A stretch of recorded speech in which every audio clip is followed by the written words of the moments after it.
Hello friends, Agam institute of English में आप सभी का हार्दिक स्वागत है। मैं सेल्फ अमृतपाल सिंह औलख और अपना टॉपिक चल रहा था फैलेसी। और आज हम जिस फैलेसी की अपन बात करेंगे, ये फैलेसी का नाम है अपील टू पॉपुलरिटी। ठीक है, अब देखिए ये पॉपुलरिटी, इसका प्रोनाउंसिएशन नहीं करना। पै है, ये ओ का साउंड है पो, पै यह बड़े ऊ की मात्रा, popularity. Clear? Appeal to popularity. Appeal to popularity का मतलब क्या होता है कि जब बहुत सारे लोग किसी एक तर्क को लेकर अपना सहमति देते हैं तो वो क्या हो जाती है, अपील टू पॉपुलरिटी हो जाती है। क्लियर है? और इस जो फैलेसी के अंदर most of, many, a lot of, in words का यूज किया जाता है। अपने नॉर्मली क्या होता है लाइफ के अंदर कि किसी भी बात को आपने सुना और आप कहते हो यार ये बात मुझे तो लगी नहीं कि ये बात सही है या नहीं है, तो हमारे जो साथ वाला फ्रेंड्स जो होता है ना, वो तर्क देता है, सारा गाँव का पागल ही है जगह भी आ बात क्या यार तुम मन नहीं को नहीं। इट मीन्स वहाँ जो है ना उसको बहुत बड़ा समर्थन मिल रहा है, कुछ लोगों के समूह का समर्थन मिल रहा है अपनी उस बात को सही साबित करने के लिए। और यही जो है अपील टू पॉपुलरिटी है। क्लियर? अब अपन इस डेफिनेशन की बात करें, this type of appeal is when someone claims that an idea, कोई भी विचार है या विश्वास है, बिलीफ, ठीक है, is true simply because it is what most people believe. देखिए पीपल, प्रोनाउंसिएशन इसका पीपल, क्योंकि मोस्ट पीपल जो है उस आइडियाज को या उस बिलीफ को सिंपली क्या करते हैं, ट्रू मानते हैं, क्लेम करते हैं कि ये बात जो है वो सही है। क्लियर? अब देखिए जैसे इसके अंदर एग्जांपल के अंदर आया हुआ है, लॉट्स ऑफ पीपल, लोगों का एक समूह जो है, लॉट्स ऑफ पीपल सा दिस मूवी, बहुत सारे लोगों ने इस मूवी को देखा है या बहुत सारे लोग इस मूवी को देख रहे हैं। So it must be good, इसलिए जरूर कुछ ना कुछ मूवी के अंदर कुछ बात है कि जो इतनी भीड़ जो है इसको देख रही है, इतने सारे लोग जो देख रहे हैं, ये जो है ये appeal to popularity. Clear? Second की अपन बात करें, द मेजोरिटी। अब देखिए इसको मेजोरिटी शब्द है, ये यहाँ मेजोरिटी वर्ड यूज कर देते हैं प्रोनाउंसिएशन के लिए, तो मेजोरिटी नहीं है, ये मेजोरिटी है, मेजोरिटी। और ये मैंने आपको बता दूं, ये रिवर्स एक्स जो है ए का साउंड, इसके ऊपर कभी भी स्ट्रेस नहीं आता, ये हमेशा अनस्ट्रेस्ड रहता है। एग्जाम के अंदर ये क्वेश्चन पूछे जाते हैं कि कहाँ स्ट्रेस आता है और कहाँ नहीं आता, तो ये जो ए का सिंबल है इसके ऊपर कभी भी स्ट्रेस नहीं आता, ये अनस्ट्रेस्ड रहता है। The majority of people like soda, कि सोडा को बहुत सारे लोग जो है वो क्या करते हैं, पसंद करते हैं, इसलिए therefore soda is good for our health, इसलिए सोडा क्या है वो हमारी हेल्थ के लिए क्या है, अच्छा है। दोबारा फिर सुन लीजिएगा, अपील टू पॉपुलरिटी के अंदर क्या है कि बहुत सारे लोग जो है ना वो किसी आइडियाज को, किसी या तर्क को इसलिए सही मानते हैं क्योंकि उनको उस बात को या उस आइडिया को बहुत सारे लोगों ने क्या दिया है, समर्थन दिया है। यही हमारी अपील टू पॉपुलरिटी है। क्लियर? देखिए नेक्स्ट है अपना fallacy of excluded middle. Excluded middle है, एक्स नहीं है, एक्सक्लूडेड मिडल। देखिए एक्सक्लूडेड मिडल के अंदर क्या होगा कि आपके पास दो सेंटेंसेस दिए जाएंगे, उनमें से एक सेंटेंस पॉजिटिव होगा और एक सेंटेंस आपका नेगेटिव होगा। अब वो पॉजिटिव और नेगेटिव दोनों सेंटेंसेस में या तो पॉजिटिव सेंटेंस सही है या नेगेटिव सेंटेंस सही है दोनों में कोई एक। क्लियर? कि उन दो सेंटेंसेस में से कोई एक सेंटेंस सही होगा, चाहे तो पॉजिटिव सेंटेंस सही हो या फिर उसका नेगेशन पार्ट जो नेगेटिव सेंटेंसेस है वो सही होगा। इन दोनों में से कोई एक सेंटेंस सही होगा, वही अपनी एक्सक्लूडेड मिडल कहलाता है, दो सेंटेंसेस में से। ठीक है? कंजक्शन भी इसके अंदर यूज कर देते हैं, आइदर और है, नाइदर नॉर है, और है। ठीक है? इन कंजक्शन का भी इस फैलेसी के अंदर यूज कर देते हैं। अब देखिए अपन नॉर्मल लाइफ की आप एग्जांपल लें, आपने किसी फ्रेंड को 10 बजे का कहा है कि बाजार चलना है, 10:04-5 पर आप उसको कॉल करते हो, वो आपको कह रहा है जी 10 मिनट में आ रहा हूँ। ठीक है? 10 मिनट बाद में फिर आपने उसको कॉल किया, हाँ बस आ रहा हूँ 5 मिनट रुको, ठीक है जी, 5 मिनट में निकल गए। फिर कॉल किया, बस जी पहुंच रहा हूँ, पहुंच ही रहा हूँ, निकला घर से 2 मिनट में पहुंच गया। अब 2 के फिर 5 मिनट हो गए, फिर आप उसको कॉल करते हो, कहाँ है, बस आ गए हो।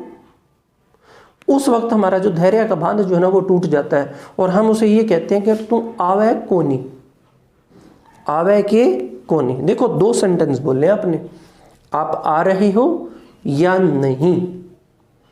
अब देखो इन दोनों सेंटेंसेस में से कोई एक सेंटेंस उस पर्सन के लिए सही है, या तो वो आ रहा है या फिर वो नहीं आ रहा।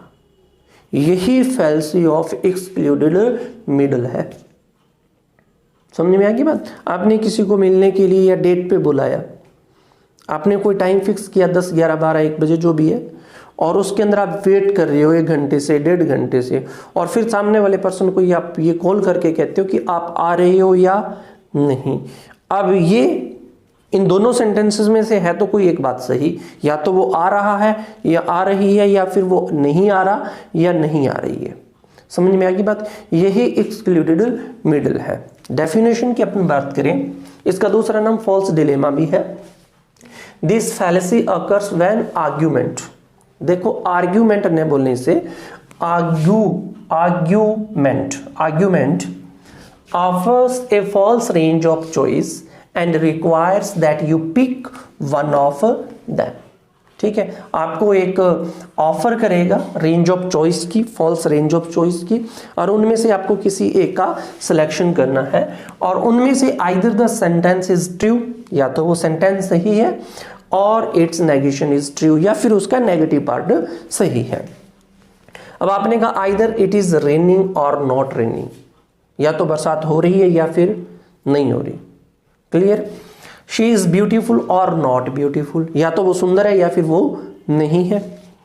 मैरी मी टुमारो, या तो कल मुझसे शादी करो, और नेवर सी मी अगेन, या फिर मुझे कभी भी अपनी शक्ल मत दिखाना, या कभी भी मुझसे नहीं मिलना। अब इन सभी के अंदर देखोगे तो इसमें आइदर और कंजक्शन का यूज किया है, नेगेटिव पार्ट सेंटेंस दिया है, इधर उसने अकेला और यूज किया है, और यूज किया है, या नॉट वर्ड यूज किया, और यहां उसने नेवर वर्ड यूज किया है।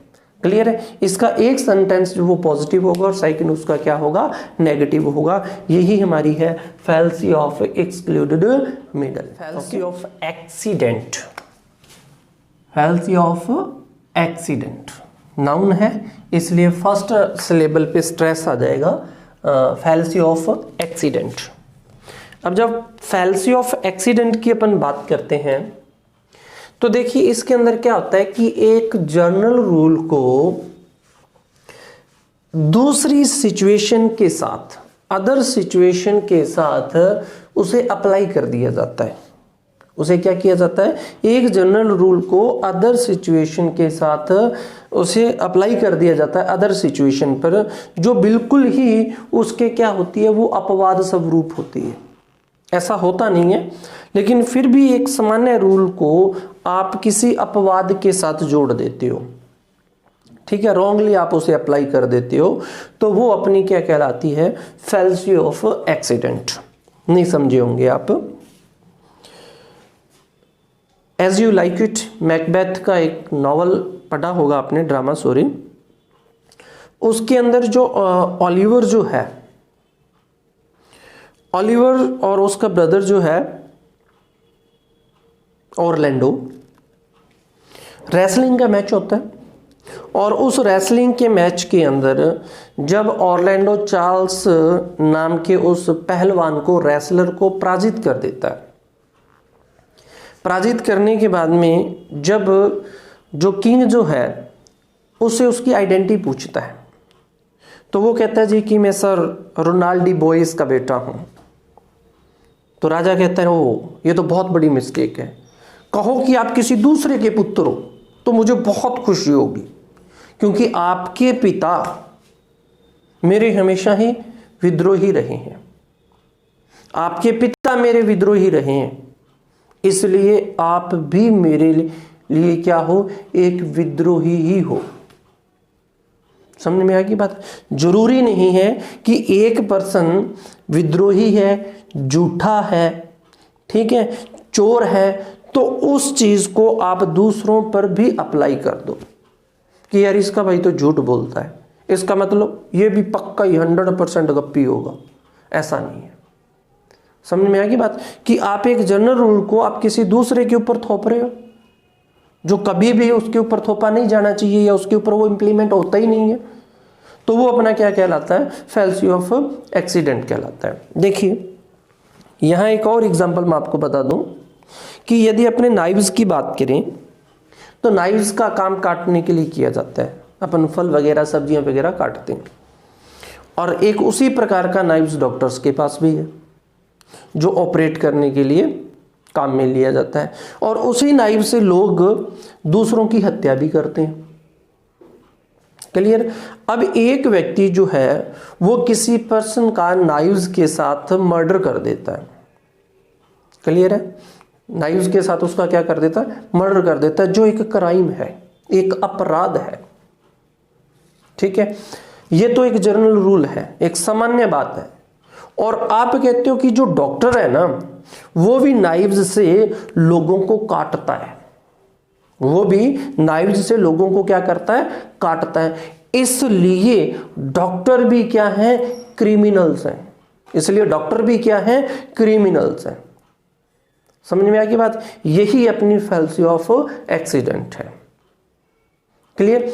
आप दूसरे सेंटेंस के अंदर आप और अपने बात करें कि मैं ये बिलीव करता हूं कि किसी व्यक्ति को किसी दूसरे व्यक्ति के साथ, किसी दूसरे व्यक्ति को उसे हर्ट नहीं करना चाहिए। इसका प्रोनाउंसिएशन हर्ट है, ध्यान रखना, हर्ट। ठीक है, दूसरे व्यक्ति को क्या नहीं करना चाहिए, हर्ट नहीं करना चाहिए। और यही कारण है कि मैं सर्जन नहीं बना, यही कारण है कि मैं क्या नहीं बना, सर्जन नहीं बना, क्योंकि मैं लोगों को काट नहीं सकता। अरे भाई, यहां हर्ट किसी को करना एक अलग बात है, डॉक्टर का पेशा एक अलग मैटर है।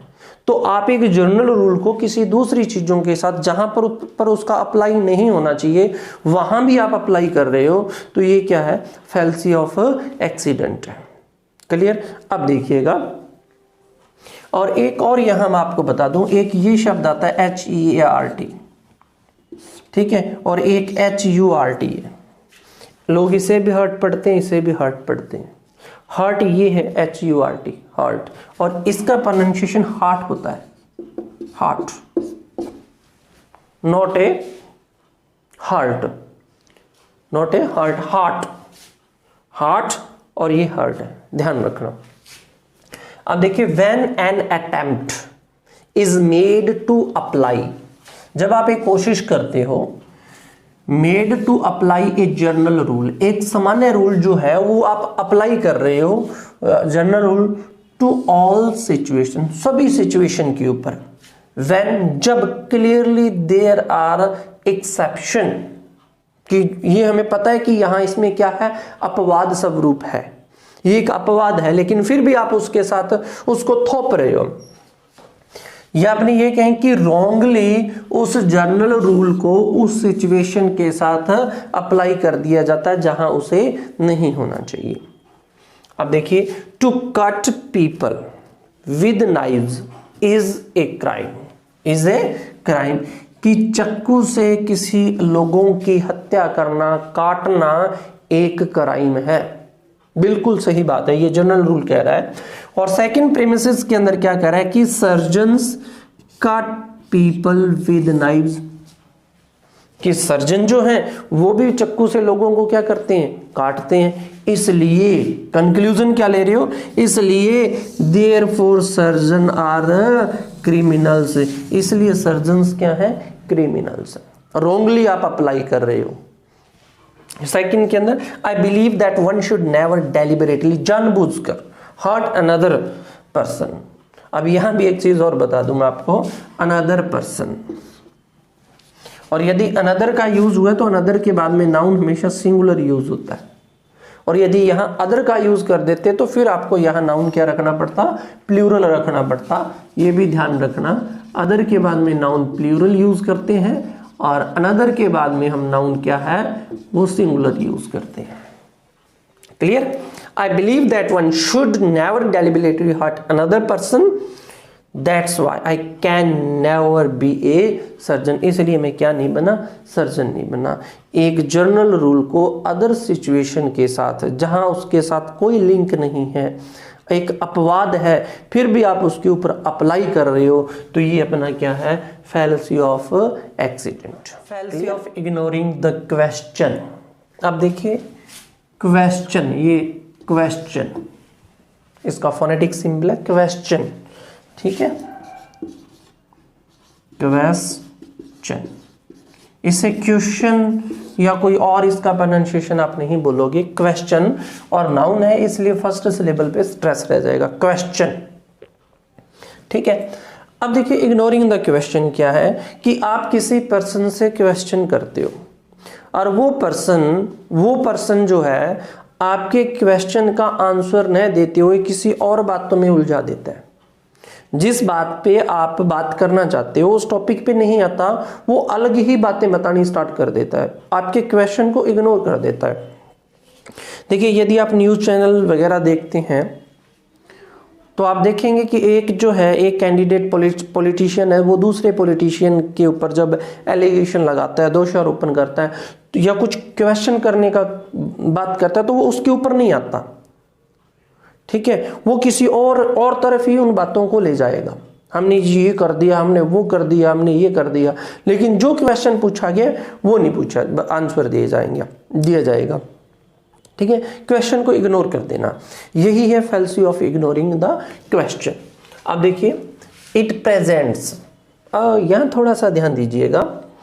देखिए इसको आप प्रेजेंट नहीं बोलोगे, प्रेजेंट्स यदि आप बोलते हो ना, प्रेजेंट्स नाउन है, प्रेजेंट्स क्या है, नाउन है, और यदि आप इसको प्रेजेंट बोलते हो, प्रेजेंट, इट मीन्स ये वर्ब है, ये क्या है, वर्ब है।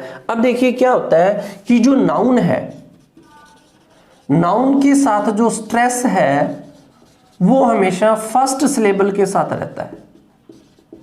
आगे अपन जब फोनेटिक्स करेंगे तब इसके ऊपर चर्चा करेंगे कि जो स्ट्रेस है वो हमेशा नाउन के फर्स्ट सिलेबल पे स्ट्रेस्ड रहता है, और वर्ब के अंदर क्या होता है, सेकंड सिलेबल पे स्ट्रेस डाला जाता है, वर्ब के अंदर सेकंड सिलेबल पे स्ट्रेस आता है। अब जैसे ये प्रेजेंट्स आप इसको बोल रहे हो, एक तो सबसे बड़ी विडंबना ये है कि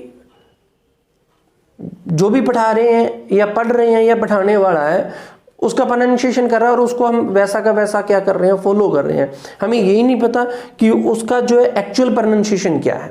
प्रेजेंट बोल रहे हो, present, clear, present it means noun, first syllable पे स्ट्रेस। प्रेजेंट, प्रेजेंट, जेंट पे स्ट्रेस दिया, इट मींस ये वर्ब है। और यहां प्रेजेंट्स आप स्टेटिव वर्ब की फॉर्म का यूज कर रहे हो, प्रेजेंट्स नॉट ए प्रेजेंट, ध्यान रखना। It presents an argument that may or may not be logical valid, but fails to address the issue in question.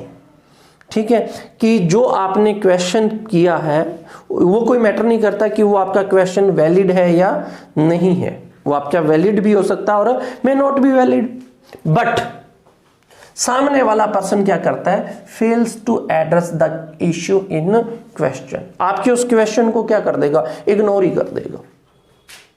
समझ में आएगी बात। अभी जैसे इन दिनों किसान आंदोलन चल रहा है दिल्ली के अंदर, और डिबेट के अंदर बात आती है कि जी किसान जो है वो 55 दिनों से या 56 दिनों से या 60 दिनों से दिल्ली की सीमाओं पर डटे हुए हैं, सरकार जो है उनकी बात को सुन नहीं रही है, ठीक है, और मीडिया वाले जो हैं ये शो दिखा रहे हैं कि ये जी सरकार जो है, किसान जो वो अपने बातों पे अड़े हुए हैं।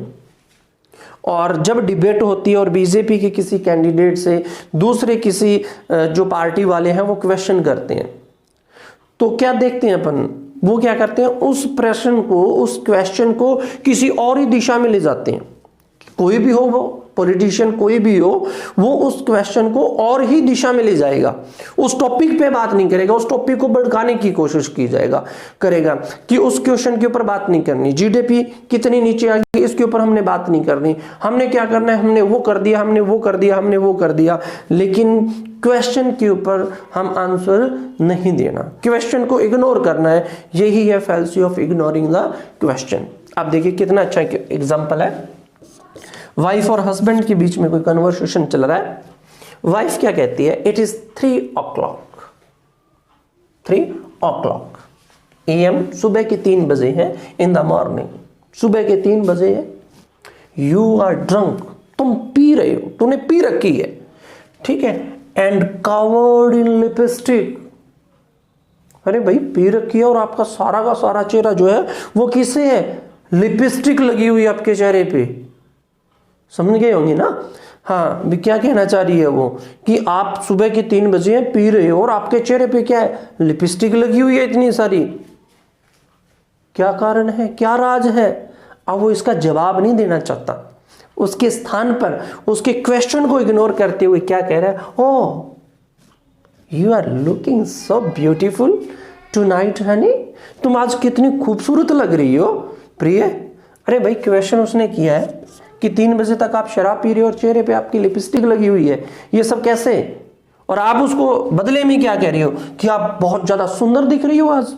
इट मीन्स आपने क्वेश्चन को क्या किया है, इग्नोर किया है। यही है fallacy of ignoring the questions. बाकी अब 2-3 फैलेसीज शायद रही हैं, वो अपन नेक्स्ट वीडियो में कंप्लीट करते हुए नेक्स्ट टॉपिक अपन ने फोनेटिक्स का करेंगे। फोनेटिक्स लंबा जाएगा और आफ्टर दैट लिटरेचर का यदि थोड़ा बहुत पार्ट बचा हुआ है, लिटरेरी टर्म्स का यदि वो करेंगे और फिर अपन मेथड्स करेंगे। और उसके बाद में क्या है कि जब तक आपका एग्ज़ाम नहीं हो जाता तब तक अपन ये देखते हैं कि हर रोज़ या 2 दिन बाद में या 1-2 बाद में जो है पिछले सालों के क्वेश्चन पेपर हैं या इन पर बेस्ड जो क्वेश्चन पेपर है वो जो है आप यहाँ मैं आपको हल करवाने की कोशिश करूँगा। तो आपसे यही रिक्वेस्ट कर सकता हूँ कि प्लीज़ लाइक करें वीडियो को, शेयर करें, कमेंट भी करें। Thank you.